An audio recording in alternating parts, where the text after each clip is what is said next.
Coming up on the Civil Discourse, investigative reporter for the New York Times Magazine and Pulitzer Prize winner Nikole Hannah-Jones discusses the state of journalism and her work covering civil rights and racial injustice, particularly as project creator and director of the 1619 Project.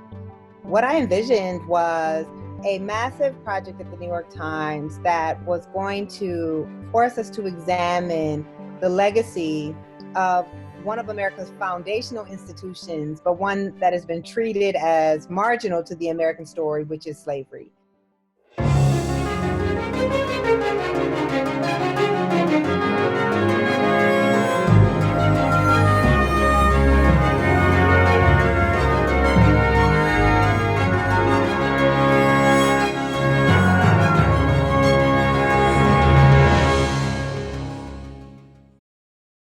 Hello and welcome to the Civil Discourse. I'm Paula Marantz Cohen, Dean of Drexel University's Pennoni Honors College, speaking to you from my apartment in Center City, Philadelphia during the COVID-19 pandemic. Today my guest is Nikole Hannah-Jones, a Pulitzer Prize-winning reporter and a MacArthur Genius Award winner who covers race and civil rights issues for the New York Times. She is founder of the Ida B. Wells Society for Investigative Reporting, dedicated to increasing the ranks of investigative reporters of color. And she's also the creator and director of the 1619 Project and podcast, which deals with the arrival of the first slave ships to our continent. Nikole Hannah-Jones, welcome to the Civil Discourse. Thank you for having me. So, Nikole, you grew up in Iowa, which is certainly a far cry, at least ostensibly, from other places that you went on to live, which include North Carolina, Oregon, and currently Brooklyn, New York. Could you tell us a bit about the childhood in Iowa that shaped your original perception of the world and perhaps the kind of reporter you went on to be?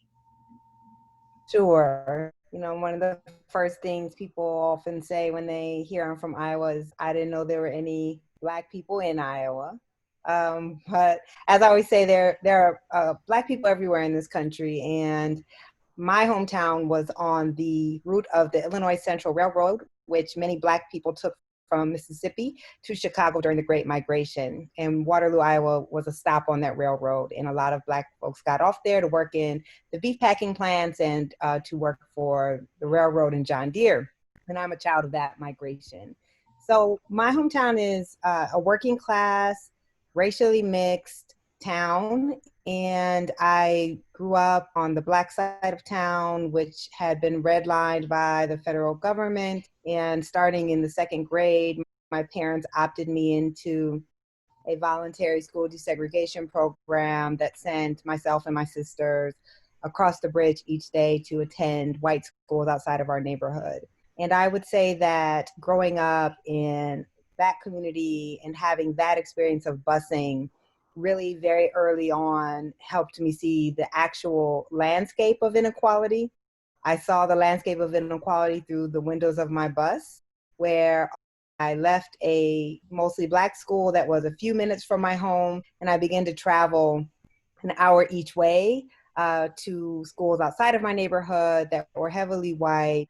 And so I think from a young age, I really began to question why that inequality existed. I saw how hard people in my family worked. I saw how hard people in my community worked. So I understood that it wasn't because of what we often were getting from popular media, which was Black people just didn't want better. I knew that that wasn't true, but I didn't understand then why that inequality existed. So I really think that experience from second grade to 12th grade is what led me to start questioning the built environment of racism. And that propels you, I guess, into an awareness that spilled over into your reporting. So you went to college at the University of North Carolina at Chapel Hill, and you began reporting in the Durham, North Carolina area on the school system there, which I think is interesting given what you've said about essentially the busing that happened during your Iowa childhood.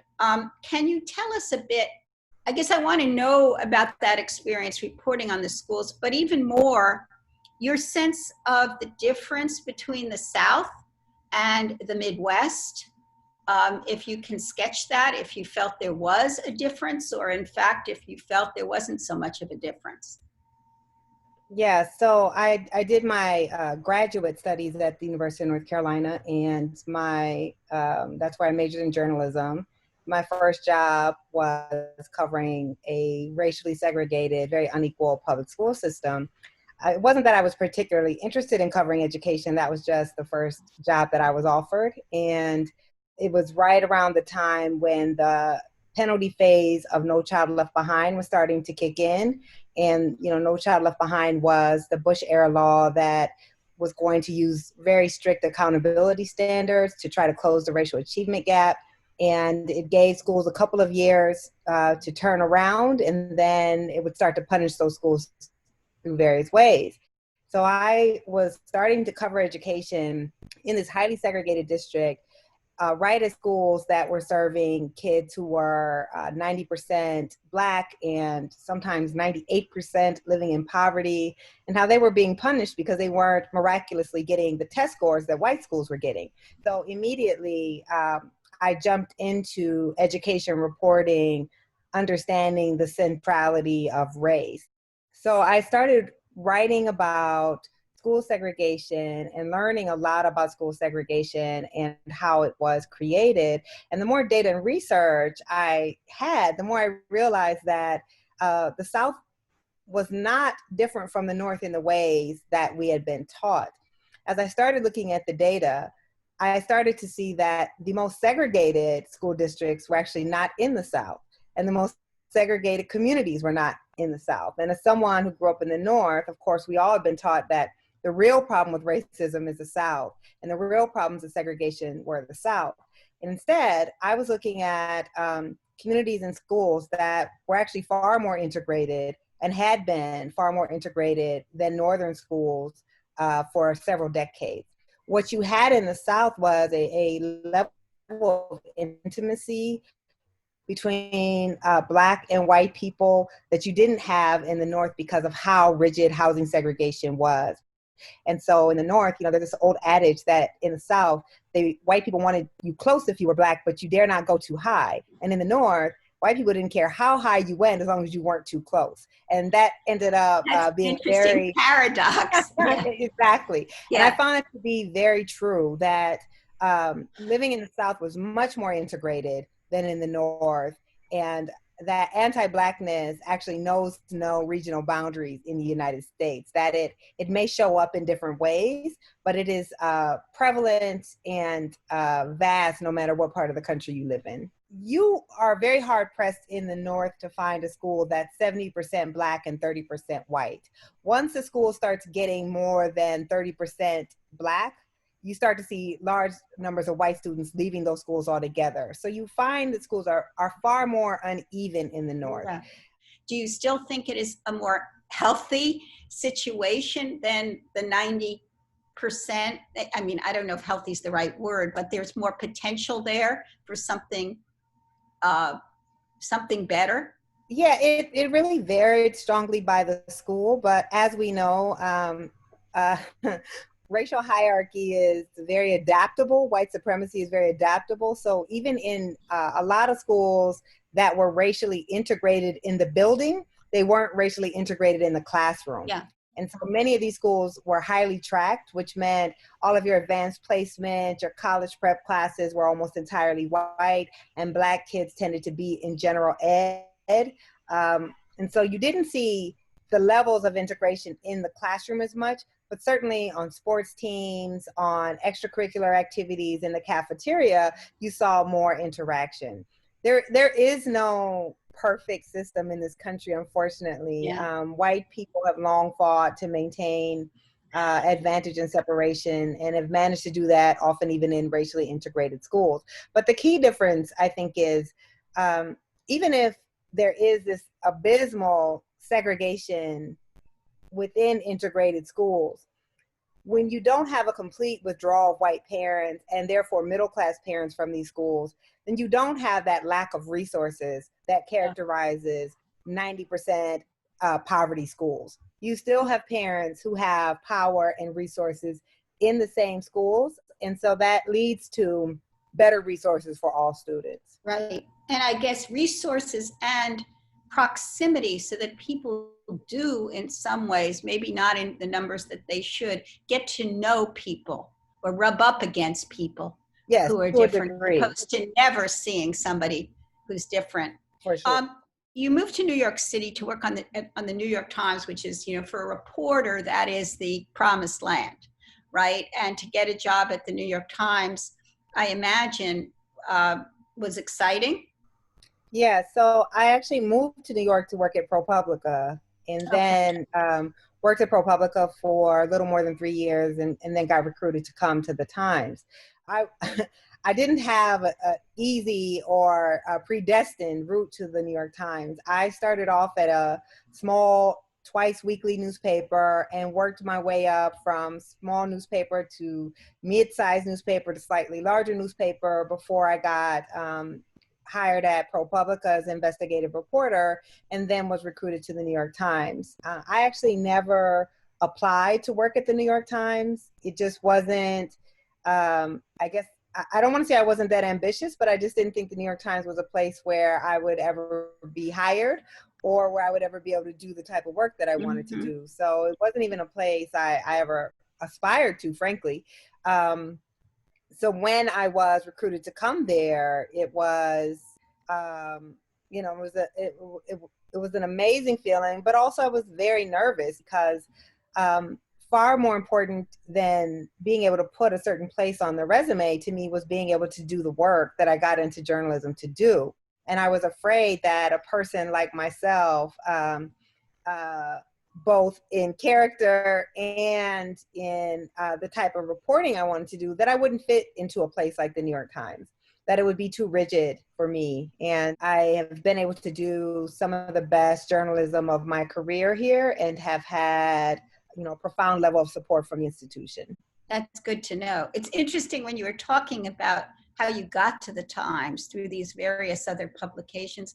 That used to be the route that a reporter had to take in order to go to, whether it's the Times or it was the Herald Tribune or the Wall Street Journal. Right. It used to be, you would go to the small local paper somewhere in the country, and then you go to a regional paper. I think that's gone by the wayside. In a way, you're a throwback in taking the route. But it seems to me the most healthy route, because you get so much of a sense of the country and you get a sense of different kinds of people. So that's just a comment that I wanted to make. Now, at the Times, you, I guess, very soon became involved in this 1619 project. Some of the work has been published, but it's an ongoing project. So could you give us the parameters of how you envision this project taking place? And I know there's a podcast attached to it too. Yes, so what I envisioned was a massive project at the New York Times that was going to force us to examine the legacy of one of America's foundational institutions, but one that has been treated as marginal to the American story, which is slavery. I really wanted to show that, we've been taught that slavery is kind of an asterisk to the American story, but that actually it is central to our development as a nation and to many of the divisions and cultural and political and social institutions that exist today.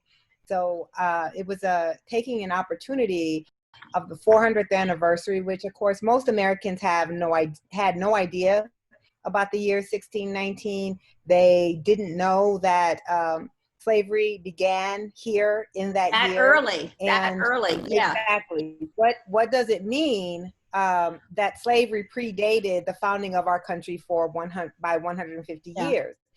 Every American child learns about the Mayflower. The Mayflower came in 1620. The fact that almost no American children learn about the White Lion, which came a year earlier in 1619, I always understood as a powerful erasure, that the Mayflower speaks to our idea of ourselves as exceptional as being a country founded on people seeking liberty. And the White Lion, of course, tells a very different story. And so we've learned one and not the other. And I really wanted us to have a reckoning with what it means to be a country founded on the ideals of freedom, but the practice of slavery. And so what the project does is it through a series of essays, poems, short stories, and podcasts, examines modern America, so modern institutions, and traces them back to slavery, really trying to answer that question of how do we become the America we are, but also that slavery is not just about the past, but about America today. I was struck reading another essay of yours about something that I had never known, that one of the, and correct me if I'm getting this wrong, that one of the reasons for the American Revolution was a concern that Britain, which had abolished slavery, might impinge upon the slave trade in America. Is this true? Well, not exactly. Not exactly. But that's sort of my takeaway, and it sort of shocked me and disturbed me. Yes, so Britain had not abolished slavery at the time of the Revolution, but there certainly was starting to be abolitionist sentiment in Britain. And of course, America or the Revolution was the 13 British North American colonies wanting to break off. And one of the motivations of some of the colonists, particularly colonists in Virginia and Georgia and South Carolina, to enter the Revolution was fears that Britain might end the practice of slavery in these countries. And I think that really speaks to, we've been told this creation story about America, that the Revolution was only about people wanting to have self-governance and freedom. But there were lots of motivations, and there were lots of reasons why colonists joined the Revolution. We have to think about what is the role that learning American history has played. And when we are taught American history in school, it is really a nationalizing process, right? It is to create a shared sense of memory and a shared identity. And because of that, that history necessarily uplifts those aspects of our history that glorify the American story, and it downplays those aspects that do not glorify the American story. So if the way we're taught American history is a nationalistic endeavor, one understands why we tell the story of Thomas Jefferson writing the Declaration, and we just write one little line about the fact that he owned human beings. But that is not a helpful role if one truly wants to understand why is our country the way that it is. We need to tell the truth. And we need to think about what history telling should be doing.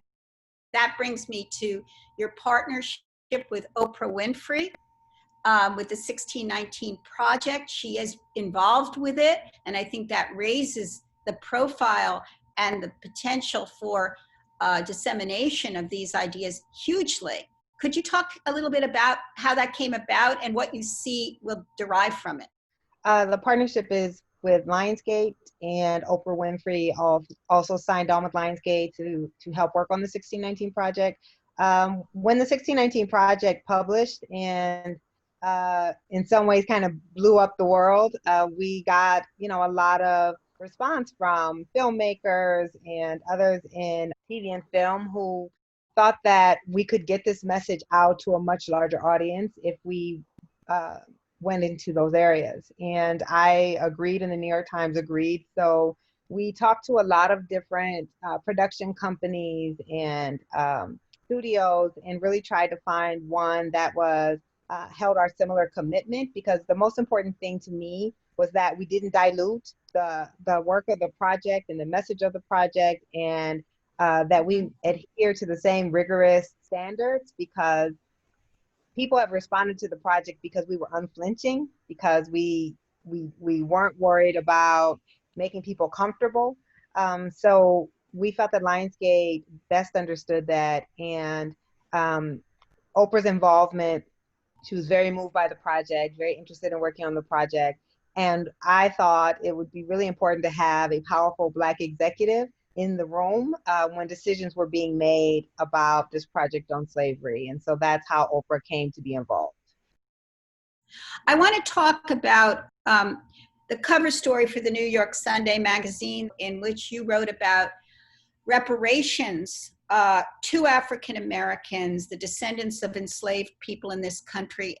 And you laid out a very powerful argument dealing with the ways that African Americans have helped build the wealth and prosperity of this country, and yet were denied access to that wealth, and not only denied, but abused, enslaved, and abused.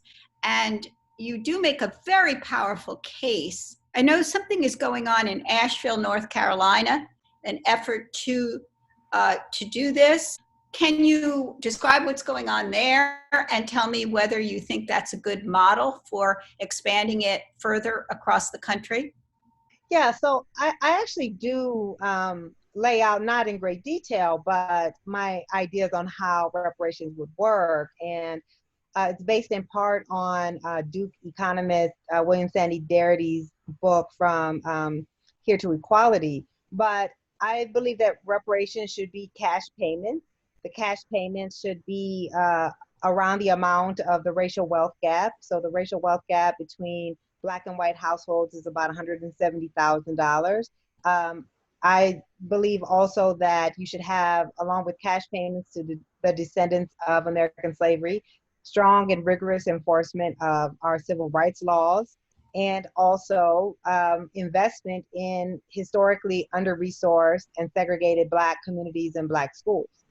So the reparations law that got passed in Asheville, I don't think is a great model. We haven't seen all the details, but it's not actually transferring wealth to descendants. It's, as far as I can tell, it's investing into Black communities.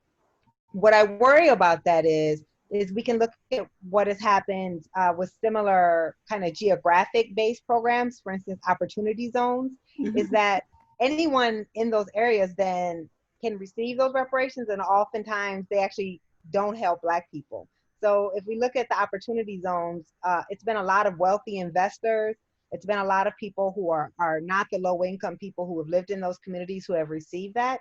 And I fear that if you just do geographic investment, you'll lead to gentrification, and the actual people for whom these reparations are targeted won't be the beneficiaries of them. So I'd like to see, in the future, reparations bills being much more targeted directly to the descendants and not just to areas or communities. The issue of print journalism and its future is an interesting one, because you have made your reputation. You have worked, you, as I said, you went through from the small paper to the medium size to the big paper. You're an investigative journalist.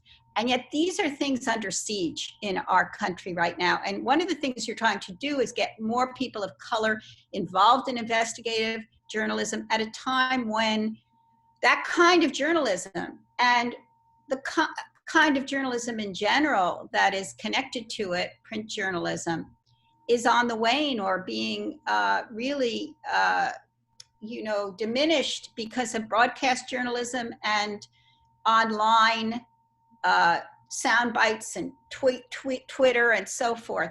Do you have thoughts about that future and how it can be kept alive and how it can be kept vital in the face of all this competing chatter? I don't think that print journalism is on the wane. I think that certainly newspapers, and particularly local newspapers, are really struggling. And I do worry about what that means for our democracy, because the fewer print journalists you have going to school board meetings and city council meetings and state house meetings, the local governance that really impacts people's everyday lives, I really worry that we're losing a key watchdog component necessary for a functioning democracy.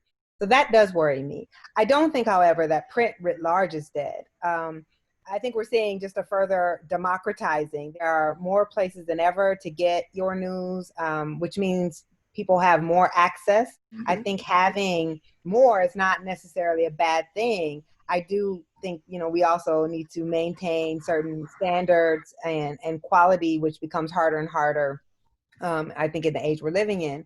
But the other thing is, we're seeing, large numbers of independent, nonprofit, investigative newsrooms that are dedicated solely to investigation. People understand the importance of journalism. We just have to find new ways to fund it, because what's really hurt journalism is the way that places like Facebook and Google and other places like that have sucked up all the advertising dollars, because journalism has always been funded by advertising, not by subscriptions. The New York Times is now able to actually support a lot of its journalism based on subscriptions, but that's new. What we showed with the 1619 Project is clearly that print is not dead. We sold out of every copy of the 1619 Project the day it published. We have run multiple prints and have sold out of all of those. I still have people contacting me today asking how can they get a copy of the print project. So print is not dead, but you have to produce journalism that people want to pay for, that people actually want to invest in. So I'll end at that point because we are over time. I want to thank you, Nikole Hannah-Jones, for being here. I think you've been a very illuminating guest. Thank you so much. I appreciate it.